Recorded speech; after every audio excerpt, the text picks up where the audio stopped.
Sitting here today with Councilor Jose Gonzalez from Ward 5 and talking about a bunch of key issues about what's going on in the community focused on our unsheltered population.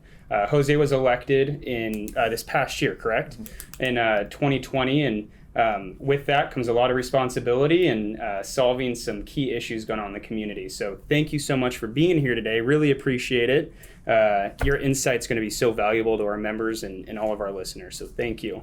Well, if we could start off and just, talk a little bit about, who Jose Gonzalez is. You're a business owner, a family man, runner of the LBA. If you could just give our listeners a little insight on who you are. Yeah, no, thanks, Zach. First and foremost, I'm a father. That is job one. That's my priority, and nothing stops that, Married, lifelong Oregonian. Willamette Valley has been my home. We're berry pickers here, not too far, strawberry. Basically everything you could pick in the Willamette Valley. My mom shares stories of picking hops, craft beer. So I just we're connected. We're connected to this land. Mount Angel, Woodburn, Hubbard, Aurora, schools I went to, graduated in Mount Angel, and moved to Salem 25 years ago. Okay. On my own, little apartment off Sunnyview.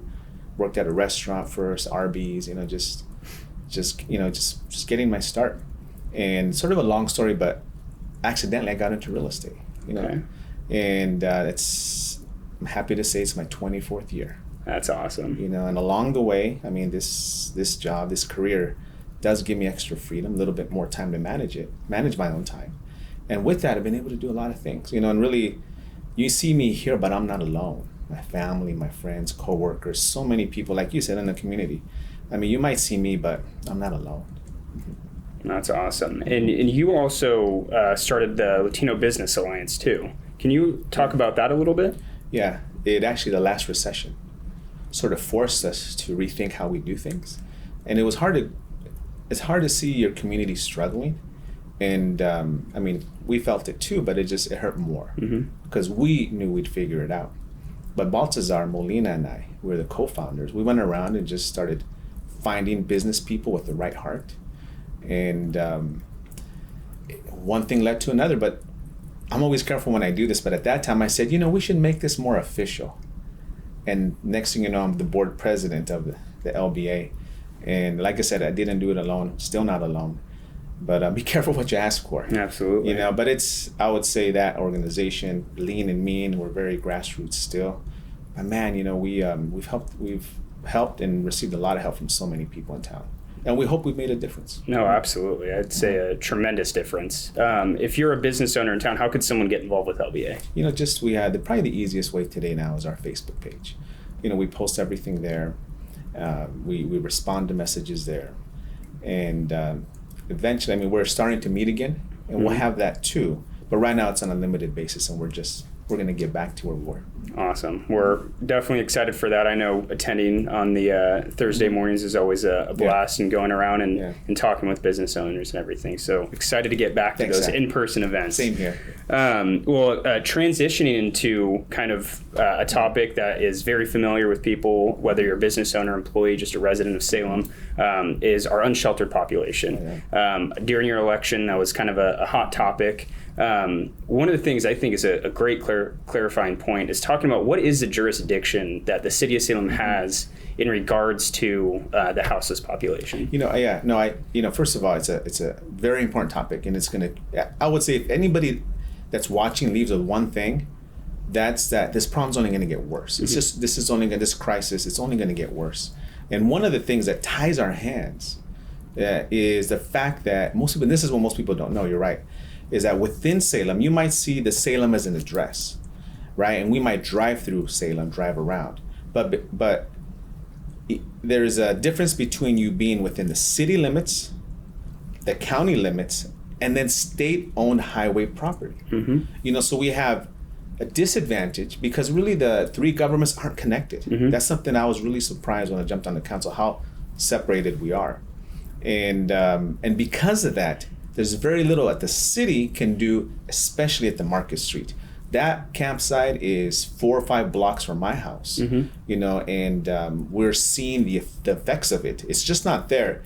It goes out because those are, as they walk around and engage our neighbors, we're seeing everything that come from there. Absolutely. Yeah, I think it's really important for a lot of people to understand that part too, and saying, hey, this is technically ODOT's jurisdiction. And, I know in talking with Mayor Chuck Bennett that there's been engagement in talking with ODOT to say, how can we come to a consensus to, clean this area up and provide them the resources that they need.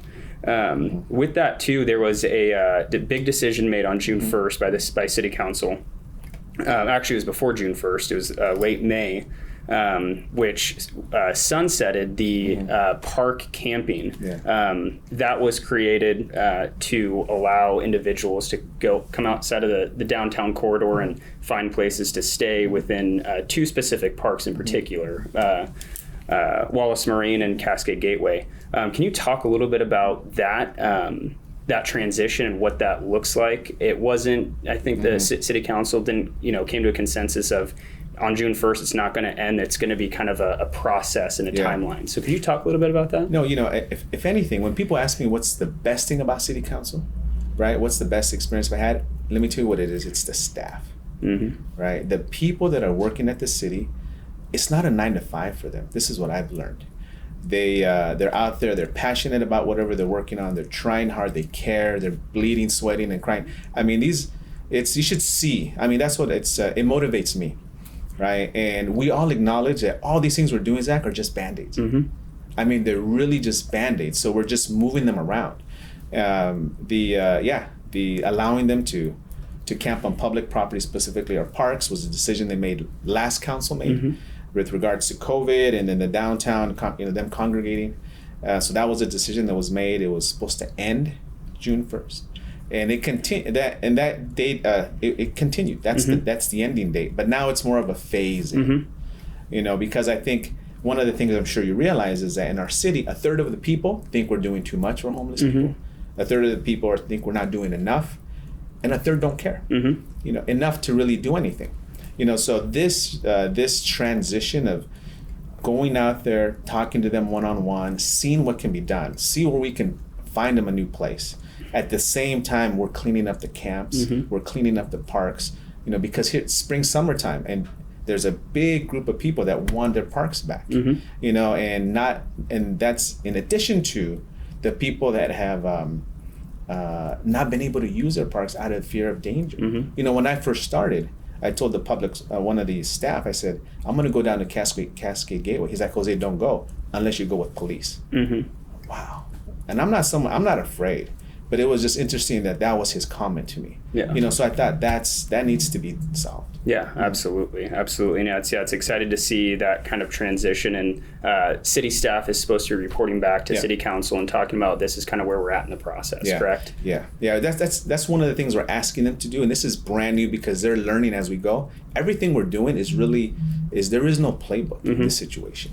So we're learning as we're going, and we're hoping that they can report back to us some positive numbers that we're able to grab, and encourage this many people, and we put them into housing. That's what we're hoping for. Absolutely. And so we're going to need the public's help, and we'll talk about that.